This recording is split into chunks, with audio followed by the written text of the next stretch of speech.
Japan की होगी, जहां उत्तरी इलाके में भूकंप के तेज झटके महसूस किए गए। उत्तरी जापान में 7.6 तीव्रता का भूकंप महसूस किया गया है, जो कि बहुत खतरनाक होता है। जापान में भूकंप के बाद सुनामी की चेतावनी जारी हुई है।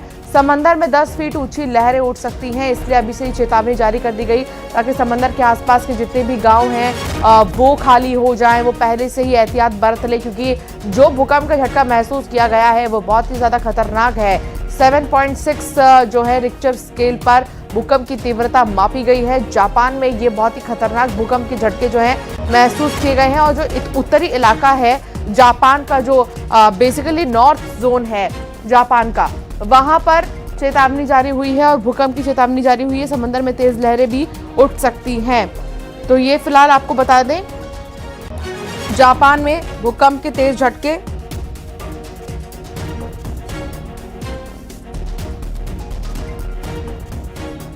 महसूस किए गए हैं।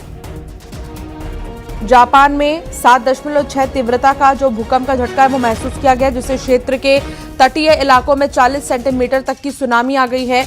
और बता दें कि भूकंप जापान के मुख्य होन्शु द्वीप के पास उत्तरी प्रांत आओमोरी के पूर्व में और होक्काइडो द्वीप के दक्षिण में आया है। ये भी बता दें कि जो ये प्रांत है, ओराकावा शहर और आओमोरी प्रांत के मुत्सु ओगावारा बंदरगाह पर 40 सेंटीमीटर की सुनामी आई है। जापानी मौसम विज्ञान एजेंसी ने बताया कि उत्तरी जापान में 7.6 तीव्रता का एक शक्तिशाली भूकंप आया, जिसकी तस्वीर आपको टेलीविजन स्क्रीन पर दिखा रहे हैं कि पूरी की पूरी धरती हिल गई। इतना खतरनाक झटका था।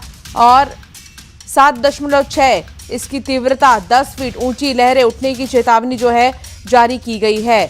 तो जापान मौसम विज्ञान ने कहा है कि उत्तरी तट से दूर समुद्र में एक तेज भूकंप आया और अनुमानित तीव्रता जो है इसकी 7.6 मापी गई है। और भूकंप का जो केंद्र है उस समुद्र के अंदर होने के कारण सुनामी का खतरा बढ़ा है। ये शक्तिशाली झटका जापान के पूर्वोत्तर तट के लिए विशेष रूप से चिंता का कारण है, जहां वर्षों पहले भी बड़ी सुनामी आ चुकी है। सुनामी की लहरें 3 मीटर लगभग 10 फीट तक ऊंची हो सकती है। सबसे ज्यादा खतरा जो है इशिकावा प्रांत और उसके आसपास के क्षेत्रों में है। एजेंसीज ने तत्काल लोगों से ऊंची जगहों पर चले जाने और समुद्र तट से दूर रहने की अपील की है। उन्होंने कहा कि आपातकालीन सेवाएं सक्रिय कर दी गई हैं, ताकि जरूरत पड़ने पर लोगों की सहायता की जा सके। लगातार हम आपको तस्वीर भी दिखा रहे हैं कि किस तरीके से जो भूकंप का झटका है वो महसूस किया गया। पूरी धरती हिली है और जो केंद्र है वो समुद्र के अंदर था। जापान में जोरदार भूकंप के बाद सुनामी को लेकर अलर्ट जारी है। सुनामी की लहरें 10 फीट ऊंची उठ सकती हैं, क्योंकि और ऐसे में अलर्ट पर इस वक्त जापान को रखा गया है। खास करके जो दक्षिण इलाके, माफ कीजिएगा, जो उत्तरी इलाके हैं जापान के, वहां पर जो है अलर्ट जारी किया गया है।